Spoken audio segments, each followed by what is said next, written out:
अस्सलाम वालेकुम। Hello guys, कैसे हैं आप सब? उम्मीद है कि आप सब खैरियत से होंगे। एक बार फिर वेलकम करती हूँ मैं अपने यूट्यूब चैनल में। सो आज जो हमारा टॉपिक है, आज हम जिस टॉपिक पर बात करेंगे वो है जेंडर बेस्ड वायलेंस, यानी कि सिर्फ की बुनियाद पर तशद्दुद। और इस टॉपिक पर आज हम जिससे बात करने जा रहे हैं, she is my favourite personality और उनका नाम है मिस मार्वी अवान। वो एक ह्यूमन राइट्स की सोशल एक्टिविस्ट भी हैं, ह्यूमन राइट्स के ऊपर काम भी करती हैं और उनकी एक ऑर्गेनाइजेशन है वुमेन प्रोटेक्शन सेंटर। और मैम मार्वी अवान जो है वो एक बहुत अच्छी काउंसलर भी हैं। तो चले आए उनसे जानते हैं कि जेंडर बेस्ड वायलेंस क्या है और उसके सॉल्यूशंस क्या है। इस टॉपिक पर उनसे हम डिस्कस करते हैं। चले आए, चलते हैं। अस्सलाम वालेकुम मैम। वालेकुम अस्सलाम। कैसे हैं आप? मैं बिल्कुल ठीक हूँ, आप कैसी हैं? अल्हम्दुलिल्लाह। सबसे पहले तो मैं आपकी बहुत शुक्रगुज़ार हूँ कि आपने अपना कीमती वक़्त मुझे दिया। और इसके अलावा मैं चाहूँगी कि आप अपना और अपनी ऑर्गेनाइज़ेशन का अगर तारुफ़ करवा दें तो? मैं आपकी बहुत शुक्रगुज़ार हूँ कि आप इस तरह के टॉपिक्स पे काम कर रही हैं और ये आपके एफर्ट्स हैं। तो being a young girl you are doing a wonderful job, thank you you. And your team. Thank you. So मेरा इंट्रोडक्शन, मेरा नाम मालवी अवान है। मैं औरतों और बच्चों के हुकूक के हवाले से काम करती हूँ। मेरी ऑर्गेनाइजेशन है जिसका नाम है वुमेन प्रोटेक्शन सेंटर सिंध। हमारी बोर्ड में मेजॉरिटी खवातीन हैं, यंग खवातीन हैं और हमने इस ऑर्गेनाइजेशन को 2015-16 में स्टैब्लिश किया था एंड फिर उसके बाद हम रजिस्ट्रेशन और तमाम प्रोसेसेस में 2017 में गए थे और हमने इस अज़म के साथ अपनी ऑर्गेनाइजेशन बनाई थी कि हम औरतों और बच्चों के तहफ़्फ़ुज़ के हवाले से ज़्यादा से ज़्यादा काम करेंगे। जेंडर इक्वालिटी के लिए हम काम करते हैं और औरतों की एम्पावरमेंट, उनकी प्रोटेक्शन, इम्प्लीमेंटेशन ऑफ लॉज़ के ऊपर काम करते हैं। मैं खुद I am a law graduate और मैं ट्रेनिंग्स करवाती हूँ। I am a master trainer of gender based violence, gender transformative approaches, ending early child marriages, family counselling, child rights and so on. So Pakistan के मुख्तलिफ हिस्सों में मुख्तलिफ ऑर्गेनाइजेशंस के साथ मैं और मेरी टीम मिलके ट्रेनिंग्स करवाती है और अब तक हजारों लोगों को, यूथ को हम ट्रेन कर चुके हैं। नॉन प्रॉफिट ऑर्गेनाइजेशंस और गवर्नमेंट ऑफिशियल्स को भी हम ट्रेनिंग्स करवाते हैं जिसमें जेंडर सेंसिटाइजेशन की ट्रेनिंग्स होती हैं, कंप्लेन मैकेनिज्म्स की ट्रेनिंग्स होती हैं और उसके अलावा और बहुत सारे ऐसे मौजू हैं जो कि जेंडर इक्वालिटी से एसोसिएटेड हैं, वुमेन एम्पावरमेंट से एसोसिएटेड है, हम उनके ऊपर काम करते हैं। अब तक मैं women and children protection cell के हवाले से भी ज़रूर आपको बताना चाहूँगी। उसमें हमारी टीम ने मुख्तलिफ हमारी ऑर्गेनाइजेशन की तरफ से मुहायदे हुए हैं हमारे सिंध पुलिस के साथ, डिफरेंट और ऑर्गेनाइजेशंस के साथ जो कि औरतों और बच्चों के मौजू पे काम कर रहे हैं और हमने सेफ वुमेन स्पेसेस बनाए हैं। और इस वक्त ये सेफ स्पेसेस पूरे सिंध में मौजूद हैं और बहुत अच्छा काम कर रहे हैं। 30,000 से जायद खवातीन और बच्चों की मदद पुलिस की हेल्प से हम लोग कर पाए हैं और इस तरह हम लोग कोशिश कर रहे हैं कि छोटे-छोटे स्टेप्स लेके बड़ा-बड़ा डिफरेंस क्रिएट करने की कोशिश करें। और हम ये देख रहे हैं कि बहुत सारे कवानीन ऐसे हैं खवातीन के लिए, बच्चों के लिए, ख्वाजा सराओं के लिए, जेंडर इक्वालिटी के लिए, जिनमें उनकी इम्प्लीमेंटेशन के लिए प्रॉपर काम नहीं हो रहा है। उसमें और जो उनकी इम्प्लीमेंटेशन है वो प्रॉपर तरीके से नॉलेज नहीं होती है लोगों को, कवानीन के बारे में पता नहीं होता है, वो फाइलों में बंद रह जाते हैं। तो उनकी इम्प्लीमेंटेशन बेहतर हो सके उसके लिए भी हम बहुत ज़्यादा काम कर रहे हैं। मुख्तलिफ टीवी चैनल्स पर, रेडियो पर और मुख्तलिफ और तरीकों से हम लोगों को एंगेज करने की कोशिश करते हैं। ट्रेनिंग्स के ज़रिए, डिफरेंट ग्रुप्स, नेटवर्क्स का हम हिस्सा हैं, उनके ज़रिए हम उनको एंगेज करने की कोशिश करते हैं। और इस बात की मुझे बहुत खुशी है कि 2016-17 से लेके अब तक हमारे इस मिशन में बहुत सारे लोग हमारे साथ शामिल हो गए हैं। मेरी इस जर्नी पे, हमारी टीम के इस एफर्ट्स पे इंटरनेशनल डॉक्यूमेंट्रीज बनी हैं जो कि पूरी दुनिया में देखी जाती हैं और बहुत ज़्यादा सराहाया जाता है हमारे काम को। और being a women human right defender, जो मुख्तलिफ ह्यूमन राइट्स पे काम करने वाले कारकुन हैं, उनको जो मसाइल पेश आते हैं, हम उन पे भी काम करते हैं। उसके लिए आरआरएन नेटवर्क बनाया है और उसके अलावा हमारे पास Sindh human rights defenders network मौजूद है। मैं उसकी भी मेंबर हूँ और हमें पता है जो कारकुन हैं जो वॉलंटरली और एज अ जॉब इंसानी हुकूक के हवाले से काम कर रहे होते हैं, उनको बहुत ज्यादा चैलेंजेस फेस हो रहे होते हैं, क्योंकि मैं खुद इन तमाम मराइल से गुजरी हूँ। थ्रेट्स हमें आए हैं, झूठी कंप्लेंट्स हमारे ऊपर होती हैं, फॉल्स एक्यूजेशंस की जाती हैं और बहुत इसमें एनर्जी और टाइम हमारा वेस्ट करने की कोशिश की जाती है। But we try to be focused और इन तमाम थ्रेट्स को, इन तमाम चैलेंजेस का मुकाबला करते हुए, जो कभी स्टेट की जानिब से आ रहे होते हैं, कभी डिफरेंट ग्रुप्स की जानिब से आ रहे होते हैं, मुख्तलिफ और जगहों से आ रहे होते हैं, फिर अगेन उसी जगह पे इंस्टीट्यूशन और state according to the constitution of law is responsible to protect us, और फिर हमें अच्छा रिस्पॉन्स भी मिल रहा होता है, हमारी बात सुनी जाती है, हमारी प्रोटेक्शन के मैकेनिज्म के हवाले से भी इकदाम किए जाते हैं। लेकिन उन इकदाम को और ज्यादा तेज और मजबूत होने की जरूरत है, क्योंकि हम ये देखते हैं कि ह्यूमन राइट डिफेंडर्स के लिए मिसकंसेप्शंस बहुत ज्यादा फैलाए जाते हैं और ऐसे दिखाया जाता है कि जैसे स्टेट और डिफरेंट जो ग्रुप्स हैं उनकी कोई मुखालिफ या ऐसी कोई चीज है, मगर ऐसा नहीं होता है। ह्यूमन राइट डिफेंडर्स खास तौर पे जो इंसानी हुकूक की बात कर रहे होते हैं, उसमें हम काम कर रहे होते हैं। हमारा ये एजेंडा है कि कॉन्स्टिट्यूशन ऑफ पाकिस्तान, आईने पाकिस्तान के अंदर 8 से लेके 28 जो हमारे ह्यूमन फंडामेंटल राइट्स हैं, उनकी इम्प्लीमेंटेशन के लिए हम काम करें। वो क्या है? उसमें राइट टू इंफॉर्मेशन है, राइट टू ओपिनियन है जो आम शहरियों के लिए है, और नॉन डिस्क्रिमिनेटरी ट्रीटमेंट है, फेयर ट्रायल है, और फ्री एजुकेशन है बच्चों के लिए 16 साल की उम्र तक, जो कि आर्टिकल 25A कहता है। आर्टिकल 10A ऑफ कॉन्स्टिट्यूशन कहता है कि फेयर ट्रायल हो, किसी के ऊपर कोई इल्जाम लगे या लगाने वाला या दोनों को इक्वल सुना जाए, उनको मौका दिया जाए अपनी बात रखने का, ओपिनियन के हवाले से, इंफॉर्मेशन के हवाले से। There is a like long list of articles जिस पे हम लोग बहुत मजबूती से खड़े हुए हैं, काम कर रहे हैं। तो इसका तो ये मतलब है कि हम अपने आइन को दिलो जान से उसकी इम्प्लीमेंटेशन के लिए काम कर रहे हैं। तो इंसानी हुकूक के लिए काम करने वाले लोगों के लिए मिसकॉन्सेप्ट्स फैलाकर या इस तरह की चीजें करके चीजों को मुश्किल किया जाता है उनके लिए, मगर अपने मुल्क और उनके लोगों से जो मोहब्बत और लगाव है, वो हमें हर दिन एक मोटिवेशन देता है और ज्यादा काम करने की। अपने इंस्टीट्यूशन को, हमारी ऑर्गेनाइजेशन का जैसे कि इंस्टीट्यूशंस के साथ क्लोजली काम है, तो हमारी ऑर्गेनाइजेशन का एजेंडा ये भी है कि हमने हमारे मुल्क के इंस्टीट्यूशन को स्ट्रॉन्ग करना है, उसमें काम करने वाली खासतौर पे जो खवातीन ऑफिसर्स हैं उनको स्ट्रॉन्ग करना है, उनको एम्पावर्ड करना है। उसमें हम ये देखते हैं कि अक्सर जो खवातीन इंस्टीट्यूशन में काम कर रही होती हैं, उनको प्रॉपर उनकी जेडी नहीं बताई जाती, उनके ऊपर प्रॉपर एतमाद नहीं दिखाया जाता, तो हम उस एतमाद को बहाल करने की कोशिश करते हैं, उनकी वर्थ उनको बताने की कोशिश करते हैं, और इस तरह कामयाबी से बहुत ट्रेनिंग्स भी करवाई हैं, क्लोजली काम भी किया है, ग्रूमिंग की है, ट्रेनिंग की है, और जब उनको अपनी वर्थ पता चलती है तो उनके काम की फिर नौयत ही अमेजिंग हो जाती है।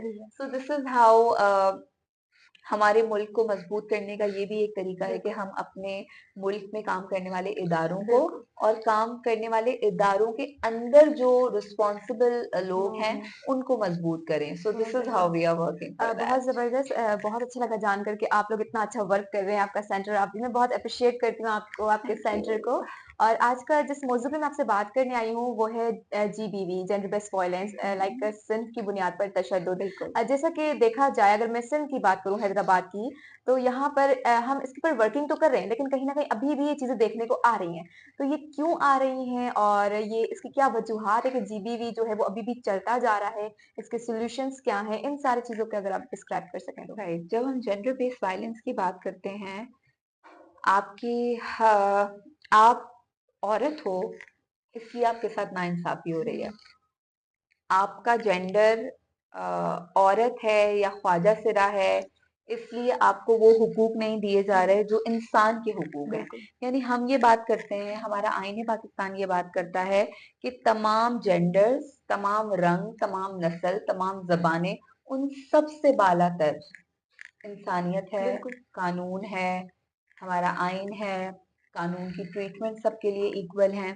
लेकिन हम ये देखते हैं कि जो डिस्क्रिमिनेशन है वो घरों से शुरू होती है। ऐसा ही है आ, बहुत अफसोस होता है इन चीजों के ऊपर इवन बात करते हुए, इन हकीकतों को अनफोल्ड करते हुए, कि जब किसी घर में एक बेटी शादी करके आती है तो उस पे ये प्रेशर होता है कि आपने बेटा ही पैदा करना है। अब एक सही एक है औरत को ये प्रेशर दिया जा रहा है कि तुमने औरत पैदा नहीं करनी, तुमने मर्द पैदा मर्द करना पैदा है।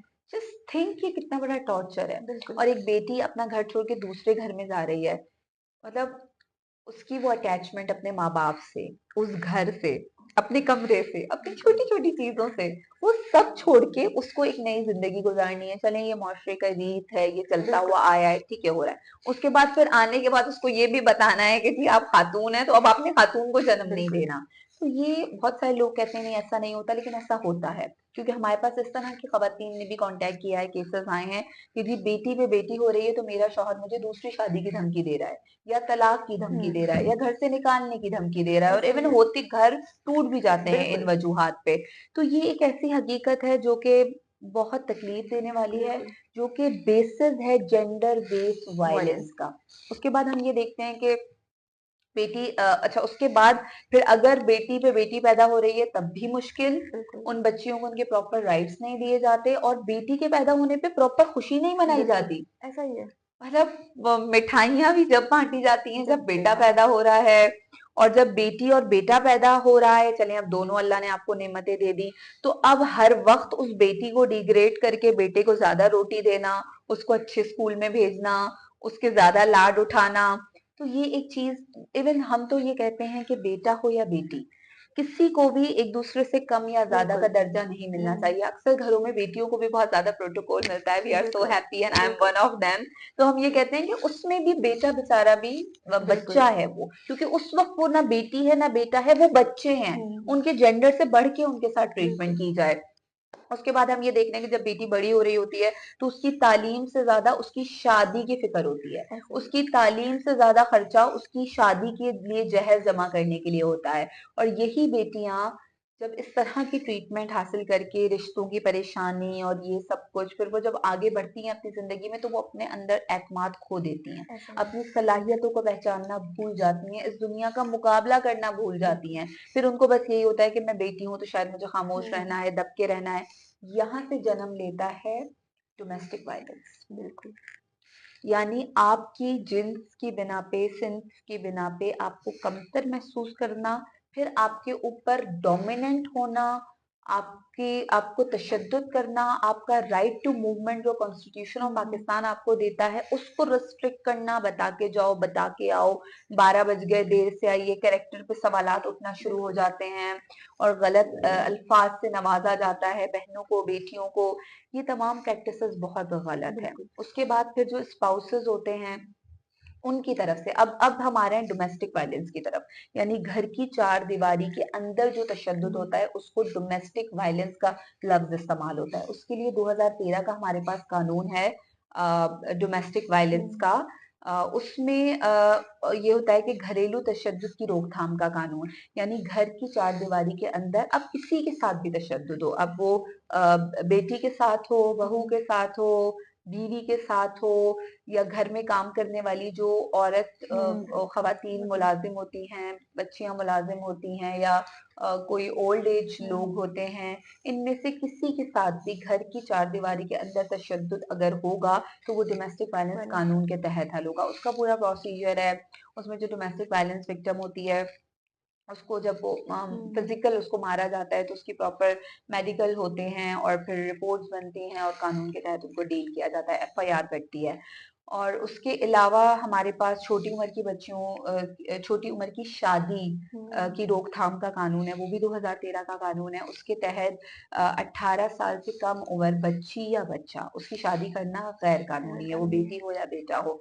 और वो शादियां आपको पता है बैक टू बैक हमारे पास हो रही हैं। हो रही है उसमें इकोनॉमिकल रीजंस दिए जाते हैं कि जी पैसे नहीं है, बेटी को पाल नहीं सकते, और बहुत अफसोस से मुझे कहना पड़ रहा है कि बेटी को आगे बेच देने और इस तरह के बिल्कुल। काफी केसेस भी हमारे सामने आ रहे होते हैं। हमारे पास बड़ा हरासमेंट एट वर्क प्लेस का कानून है, यानी काम करने की जगह पे अगर आपको हरासा किया जा रहा है, आपको तंग किया जा रहा है, आपको परेशान किया जा रहा है, तो उसका भी हमारे पास कानून मौजूद है। और उसमें भी खवातीन, बच्चियां, स्टूडेंट्स जो काम करती हैं, वर्कर्स, वो अपनी जो एप्लीकेशन है उसको जमा कर सकती हैं। हर इदारे में एक कमेटी बनी हुई होनी चाहिए जो कि बिल्कुल। हरासमेंट एक्ट के तहत काम करती है। So this is how these are the laws जो कि प्रोटेक्ट कर रहे हैं, जिनकी इम्प्लीमेंटेशन बहुत ज्यादा जरूरी है। और जेंडर बेस्ड वायलेंस के हवाले से भी खवातीन की प्रोटेक्शन के लिए ये प्रो वुमेन लॉज बनाए गए हैं। और ये जो तमाम ट्रीटमेंट बेटियों के साथ होती है, जिसको हमें लगता है कि ये जो डिस्क्रिमिनेशन हो रही है ये बस हिस्सा है कल्चर का, या ऐसा ऐसा बिल्कुल। कुछ नहीं है।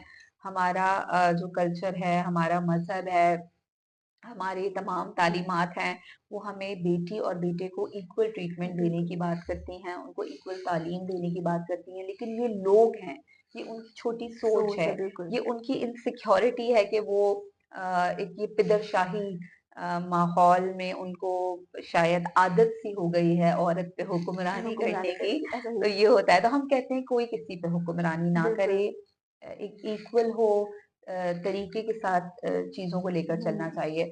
अब जेंडर बेस्ड वायलेंस के अंदर हमारे पास जो ख्वाजा सिरा ट्रांसजेंडर्स का तबका है, वो बहुत ज्यादा पिस रहा है। बहुत। उनको डिसोन कर दिया जाता है पैदा होते ही उनकी जेंडर की बिना पे। इससे Absolutely. ज्यादा और बड़ा क्या जुल्म होगा। उनको इस मुआशरे की सख्तियों के बीच में उस मासूम बच्चे को डाल दिया जाता है। और पेट तो सबके साथ है, वो बिल्कुल। अपनी रोटी के लिए फिर मुख्तलिफ किस्म की एक्टिविटीज में आते हैं जिसमें मुआशरा ही उनको धकेलता है। बिल्कुल ऐसा ही है। और हम ये कहते हैं कि सेक्स वर्कर और इस तरह की चीजें करते हैं, तो फिर उनके कस्टमर्स कौन है? बिल्कुल। हमारे मुआशरे के हमारे मर्द हैं। मुआशरे के ऐसा ही है। तो हमारे मुआशरे का मर्द कस्टमर ना बने तो उनको इस तरह की एक्टिविटीज से निकालने में बहुत ज्यादा मदद की जा सकती है। उनको अगर माँ बाप घर से ना निकालें, उनको डिसोन ना करें, तो वो अपने माँ बाप के साए में, मोहब्बत में, बहुत ऐसे ख्वाजा सिर हैं जिनको हम जानते हैं जो आज डॉक्टर हैं, जो बिल्कुल। एडवोकेट्स हैं, जो बहुत अच्छी पोजीशंस पर हैं, बिल्कुल। मॉडल्स हैं। इवन हमारी उनके साथ अच्छी बिल्कुल। है, बहुत उनकी ऑर्गेनाइजेशंस के साथ हम बहुत क्लोजली काम कर रहे हैं उनके हुकूक के हवाले से। और Sindh university, Karachi university, different बाहर के ममालिक में पढ़ रहे हैं, तो उनको भी ऐसा इंसान एक्सेप्ट करना चाहिए। बिल्कुल ऐसा ही जो है। कॉन्स्टिट्यूशन ऑफ पाकिस्तान की जब हम अपनी बात करते हैं, तो उसमें जो हुकूक है वो हर इंसान के लिए है, चाहे वो औरत हो, मर्द हो, या ख्वाजा सिरा हो। तो दिस इज हाउ इन चीजों को हमें बहुत ज्यादा ख्याल रखने की जरूरत है। अब मसला कहाँ पर है? मसला है लोगों के रवैयों में। ऐसा ही है। इसकी मिसाल मैं आपको देती हूँ कि एक छोटा बच्चा है, उसको ये दिखाया जा रहा है कि औरत कमजोर है, उसको मारना है। तो अगर वो छोटा बच्चा लड़की है तो वो ये समझ लेगी कि मैं मुझे पिट वीकर मिलेगा। सेक्स हूँ, वीकर जेंडर हूँ, मुझे मार खानी है, मुझे बिल्कुल। चुप रहना है, क्योंकि अम्मी खा रही हैं, ऐसा क्योंकि दादी ने खाई थी, क्योंकि चाची खाती हैं, क्योंकि मामी खाती हैं, घर की बड़ी बहन खा रही है मार, तो मतलब मुझे भी खानी हाँ है। जी। एक ये जो बच्चों के अंदर डेवलप हो जाता है, बेटी हो तो बेटा जो है जब वो देख रहा है तो वो देख रहा है, अच्छा जी, मारने वाला मतलब तशद्दुद करने वाला मैं हूँ, मतलब मैं डोमिनेंट हूँ, मैं पेट्रियार्टिकल माइंडसेट वो उन बच्चों का ग्रो होगा, वो फिर हाथ उठाएंगे, डोमिनेंट होंगे, हुकूक वायोलेट करेंगे, वो एक वायोलेट करने का सिलसिला आगे बढ़ेगा, यानी जनरेशन टू जनरेशन ये चीजें ट्रांसफर होंगी। अब एक बच्चा जब अपने माँ बाप के साथ या किसी के साथ भी घर से बाहर निकलता है तो कोई ख्वाजा सिरा गुजर रहा है, नहीं बेटा इससे हाथ नहीं मिलाना, ये उठा के ले जाएंगे, ये गंदे होते हैं, ये ऐसे होते हैं, ये इंसान ही नहीं होते। इंसान ही तो होते फिर वो बच्चा जब अपने स्कूल में जाएगा और किसी ख्वाजा सिरा को देखेगा, वो रिस्पेक्ट नहीं करेगा, क्योंकि बिल्कुल। उसने देखी ही नहीं ना ऐसी मखलूक अपने आसपास, बिल्कुल। क्योंकि उसको दूर रखा गया है, उसको मिसगाइड किया गया है। फिर वो बच्चा जब और आगे बढ़ेगा तो वो मिक्स नहीं हो पाएगा। वो अगर ऑफिसर बन गया तो वो अपने इदारे में कैसे रिस्पेक्ट करेगा, या कैसे वो अपने माइंड को एक्सेप्ट करेगा कि मेरे साथ बराबर कुर्सी पे, बराबर इक्वल राइट्स के साथ एक ख्वाजा सिरा बैठे या कोई औरत बैठे। तो ये वो माइंडसेट्स हैं जो बचपन से बना दिए जाते हैं, जो लेटर ऑन बहुत ज्यादा इश्यूज क्रिएट करते हैं। तो जब हम सॉल्यूशंस की तरफ आते हैं तो just go to the home, ऐसा ही यानी है। हमने मैं एक छोटा-सा सवाल हमने पूछना चाहूँगी नीचे से आपसे। ऊपर तक शुरू करना है, उसको बेहतर करने के लिए जो ये करना है। अपना आपने जैसे हमने बात की ख्वाजा सिरा और वुमेन के साथ, लेकिन कहीं न कहीं मर्दों की भी शिकायत है कि जेंडर बेस्ड वायलेंस हमारे साथ भी होता है। बिल्कुल होता है, मैं इस पे भी आ रही हूँ, आपको हुँ, मैं बताती हूँ। जैसे मैंने आपसे कहा है कि हम ये चाहते हैं कि मुआशरे में कोई किसी के ऊपर डोमिनेंस ना हो। अब हम मर्दों की तरफ आते हैं। मर्दों को शुरू से लेके ये बताया गया है, आपने ज़िम्मेदारी उठानी है। बिल्कुल। घर में 10 अफ़राद हैं और 1 कमाने वाला है। यानी 1 कमाए और 10 खाएँ, और खुदा ना करे उस एक को कुछ हो जाए तो फिर 10 भूखे रहें। भूखे रहे ऐसे। तो अब हमें ये चीज़ें देखनी है कि किस तरीके से उनके ऊपर इकोनॉमिकल बर्डन दिया जा रहा है। बिल्कुल, किस तरीके से उनको इमोशनली बाउंड किया जा रहा है कि आप मर्द हैं, आपको आप ताकतवर हैं, बात खत्म। बिल्कुल। अगर आप रोए तो आपने चूड़ियाँ पहनी हुई हैं, आपको लड़की से तशबीह दिया जाएगा, आपको ख्वाजा सिरा से तशबीह दिया जाएगा, उनको वीकर सेक्स हुँ, समझा जाएगा। लेकिन अगर हम प्रैक्टिकली देखें तो हमारे मुआशरे के अंदर बॉक्सर्स खवातीन भी हैं। ख़वातीन हैं, बिल्कुल।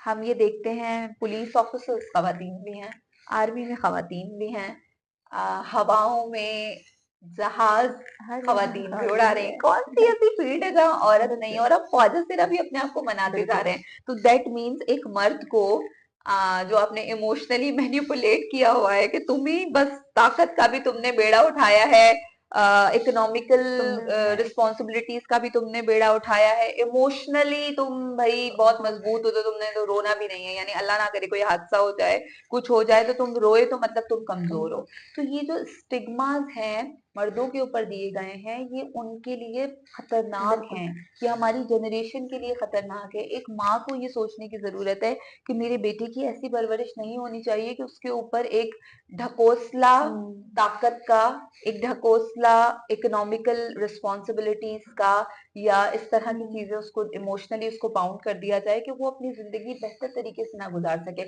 इतने सारे लड़के हमसे कांटेक्ट में नौजवान होते हैं जो कहते हैं हम फोटोग्राफर बनना चाहते थे, हम ऐसा एडवोकेट ही है। बनना चाहते थे, हम कुछ और बनना चाहते थे, लेकिन हमारे घर वालों का था कि तुम लड़के हो, तुमने रिस्पॉन्सिबिलिटी संभालनी है, तो तुमने अपनी ख्वाहिशात को साइड पे करके यही करना है। हुँ, जब भी मैं फोर्स मैरिजेस की बात करती हूँ, मैं फोर्स मैरिजेस में हमेशा ये कहती हूँ कि जितना फोर्सफुली मेजॉरिटी लड़कियों के साथ होता है, बिल्कुल, लेकिन लड़कों के साथ भी हमारे मुआशरे में फोर्स मैरिजेस के हो रही है। वाकयात होते हैं, और आप जबरदस्ती एक लड़के की शादी अपनी पसंद की लड़की के साथ कर देते हो तो वो फिर दोबारा अपनी पसंद की लड़की के साथ करता है, तो फिर ये कहा जाता है कि मर्द गलत है। गलत है, मगर उसको आपने उसके राइट्स को वायोलेट किया तो फिर ऑब्वियसली अपनी पसंद की तरफ बिल्कुल, लोग जाते हैं, और वो फिर बाद में अपने उन पार्टनर्स के साथ फेथफुली नहीं आगे बढ़ पाते। ये मुआशरे की प्रैक्टिसेस है, या खानदान में शादी या कजन्स के साथ कज़िन्स के साथ, शादी, तो ये जुल्म है दोनों के साथ, चाहे बिल्कुल, वो लड़का हो या लड़की।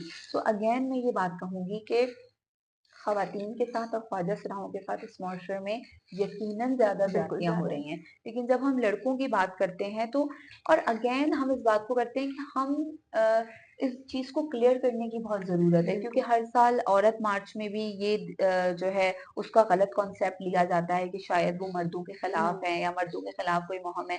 ऐसा नहीं है। उसमें अगर कोई ऐसे लोग खड़े हो जाते हैं जो इस तरह मर्दों के खिलाफ स्लोगन्स लगाते हैं तो ये ठीक बात नहीं है। बिल्कुल, क्योंकि मैं अगर आज यहाँ पे बैठी हुई हूँ, आप मौजूद हैं, हमारे पीछे हमारे बैठ मेरे पापा जो बिल्कुल, कि मर्द हैं, बिल्कुल, उनका बहुत बड़ा कंट्रीब्यूशन है। मेरे हस्बैंड जो कि मर्द हैं, बिल्कुल, उनका बहुत बड़ा कंट्रीब्यूशन है। मेरा भाई जो कि मर्द है, उनका बहुत बड़ा ऐसा ही है। कंट्रीब्यूशन है।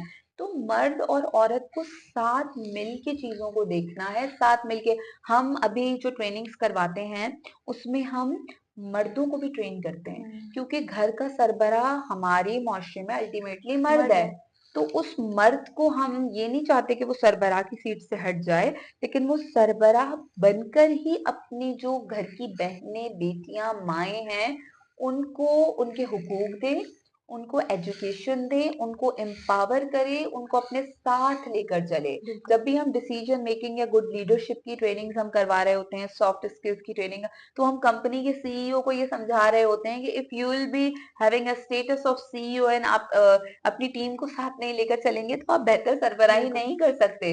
So that means a CEO should be a team. He बिल्कुल, should not be a boss. वो बॉस और वो जो लीडर है, बेहतरीन लीडर वही होता है जो अवाम के साथ मिलके बिल्कुल, चलता है। तो ये वो एक ऐसी मिसालें हैं जो घरों में भी इम्प्लीमेंट होती हैं कि बेहतरीन सरबराह वो है जो अपनी बीवी, अपनी बेटियां, अपने सब बच्चों को बराबर तरीके से लेके चलता है। अभी भी हमारे इंटरव्यू को रिकॉर्ड करने वाले आपके एक मेल हैं। टीम मेंबर हैं, और इनके लिए बहुत ज्यादा रिस्पेक्ट है हमारे पास, क्योंकि हम जब बराबरी की बात करते हैं तो हम ये कहते हैं कि किसी को भी बालातर ना समझा जाए, ना कानून से ज्यादा, ना किसी और तालीमात से ज्यादा, सबको बराबर हुकूक दिए जाए।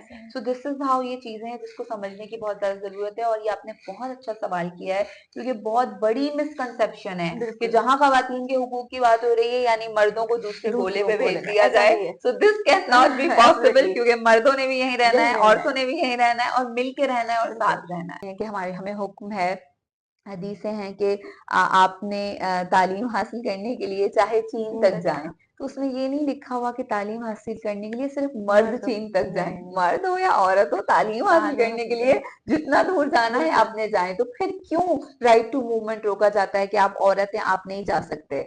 हमने तो भाई अब तालीम हासिल करनी है, हमारी हमारा मजहब कहता है, इस चीज को सपोर्ट करता है। और बहुत खूबसूरत तरीके से हम ये देखते हैं कि किस तरह बेटियों को दफना दिया जाता था, और स्टैंड लेके बहुत ही खूबसूरती से हमारे मजहब ने, हमारे प्यारे नबी सल्लल्लाहु अलैहि वसल्लम ने इस मिसाल को कायम किया कि बेटियों को, औरत को एक नई जिंदगी दी। तो बहुत सारी ऐसी चीजें हैं जो कि बहुत पॉजिटिव हैं, बहुत स्ट्रांग हैं। हमें उनकी तरफ ध्यान देना चाहिए। किसी भी इस तरह की डिबेट में पढ़ के कोई भी ऐसे कोई इख्तलाफात नहीं क्रिएट करने चाहिए। बेटियां ब्लेसिंग होती हैं, बेटियां बहुत खूबसूरत होती हैं। दो बेटियों की परवरिश करने वाले के लिए सीधी जन्नत है। तो इतनी खूबसूरत मिसालें हैं, मुझे मुझे दुख होता है कि उनको क्यों नहीं देखा जाता, और चंद बातों को इतना हाईलाइट करके ऐसे क्यों किया जाता है। और जब हम आइन और कानून की बात करते हैं, तो आइन और कानून हमें बताता है कि हमें कैसे बेहतरीन तरीके से तालीम मुफ्त देनी है। अब आर्टिकल 25 की मैंने बात की, तो उसमें ये नहीं लिखा हुआ कि सिर्फ लड़कों को तालीम देनी है फ्री। हमारी स्टेट भी प्रोटेक्ट करती है औरतों और मर्दों और फादर से सबके राइट्स को, कि सब बच्चों के लिए 16 साल की उम्र तक मुफ्त तालीम है। Thank you so much. Last time बस आपसे इतना कहना चाहूंगी कि इनके जो सॉल्यूशंस हैं इनके ऊपर अगर आप बात करें और हमारे यूथ को अगर आप कोई मैसेज देना चाहें। देखिए, सॉल्यूशन है रवैयों में तब्दीली, सॉल्यूशन है ज्यादा से ज्यादा सेंसिटाइज करना मुआशरे को, सॉल्यूशन है कि तमाम जितने भी मज़ाहिब के लोग हमारे मुल्क में रहते हैं उनकी रिस्पेक्ट करना, उन माइनॉरिटीज के हुकूक भी देना, उनको भी साथ लेके चलना। और जितने भी रंग, नस्ल, जात पात हैं, उनसे बालातर होकर सोचना, उन सबको साथ लेकर चलना, चाहे कोई भी जेंडर हो, चाहे कोई भी जबान बोलने वाला इंसान हो, उसको उसके हुकूक बराबर देना। इसी तरह हम मिलके पीस क्रिएट कर सकते हैं, और जहाँ पर अमन नहीं है वहाँ पर खुशहाली नहीं आ सकती है। और कायदे आज़म मोहम्मद अली जिन्ना साहब भी इसी थॉट पे बिलीव करते थे कि हमारे मुल्क में जब तक हम औरतों को शोल्डर टू शोल्डर नहीं लेकर आएंगे, हम तब तक अपने मुल्क को आगे नहीं बढ़ा सकते हैं। तो ऐसी बहुत मिसालें हैं जो कि हमें मोटिवेट करती हैं कि ख़वातीन को, ख्वाजा सिराहों को, माइनॉरिटीज़ को, दूसरी ज़बानों और कल्चर से ताल्लुक़ रखने वाले लोगों को, सबको हमें साथ लेकर चलना है। किसी को भी हम पीछे छोड़ के आगे नहीं बढ़ सकते। और नौजवान तो बहुत बड़ी ताकत है हमारे मुल्क की।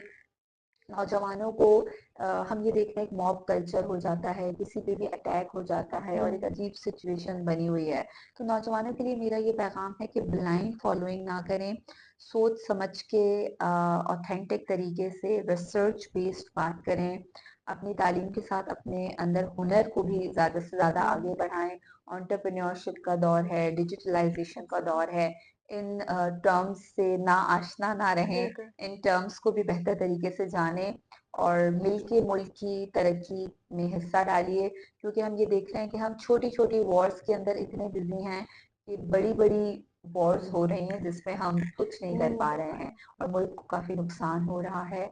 कुछ भी है, हमारा मुल्क हमारी पहचान। बिल्कुल, हम किसी भी मुल्क में जाते हैं, किसी भी, मैंने इतना ट्रैवल किया है बहुत सारी दुनिया के मुल्कों में, वहां मुझे ये नहीं कहते शी इज मारवी, मुझे कहते हैं she is from Pakistan. This is my first identity, then my name, then my religion and then everything, but first कि आप कौन सी कंट्री से हो।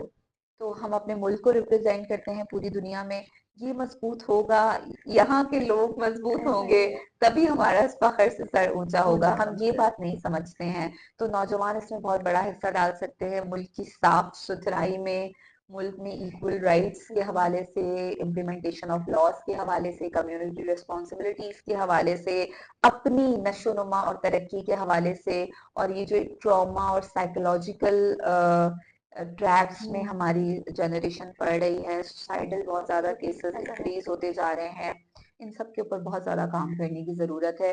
मिलके इस माशरे को बेहतर करने की जरूरत है। तमाम मजाहिब को बहुत ज्यादा रिस्पेक्ट देने की जरूरत है। उनसे ताल्लुक रखने वाले लोगों की प्रोटेक्शन के हवाले से बहुत ज्यादा काम करने की जरूरत है। मुल्क को एक मिसाल बनाना है। हम ये देख रहे हैं कि जो मुल्क गैर मतलब कोई मजहब नहीं फॉलो करते हैं, वो लोग इतनी इज्जत कर रहे होते हैं तमाम माइनॉरिटीज की, तमाम मजहबों की, तमाम जेंडर्स की।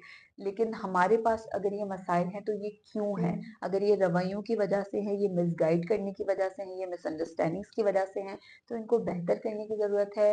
मुआशरे को एक अमन के एक ऑब्वियसली मिसाल बनाने की जरूरत है, और उसके लिए बहुत ज्यादा काम करना है, क्योंकि बहुत वायोलेशंस हैं, बहुत ह्यूमन राइट वायोलेशंस हैं जिनको एड्रेस करने की जरूरत है, जो कि हम मिलके कर सकते हैं। बिल्कुल, ऐसा ये बहुत शुक्रिया आपका, आपने इस इतने खूबसूरत अंदाज़ में इन सबको बयान किया और एक बार फिर मैं दिल से आपको, आपके सेंटर को एप्रिशिएट करना चाहती हूँ कि आप लोग इतना अच्छा काम कर रहे हैं और थैंक बहुत यू। सारी दुआएँ भी आप लोग के लिए कि आगे आपको और कामयाबी मिले और ये विश भी है मेरी कि आप जैसी ख़वातीन और ऐसे मर्द भी बल्कि कि आप जैसी सोच उनमें आए, वो भी सोच को अपनाएँ और इसके ऊपर वर्किंग करें। Thank you so much. Thank बहुत यू। शुक्रिया।